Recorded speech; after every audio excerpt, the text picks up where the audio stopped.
sa pagsulay. Unsa may atraso nganong gibiyaan man mo, wa jud siya maluoy sa inyong anak.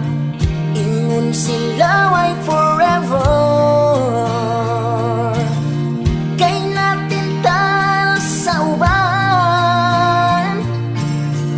Siguro na ay bugat nga dahilan, maong siya nisulod sa lain nga door. Kung nibiya man siya, bisag na mo'y anak, di kapugan ng mga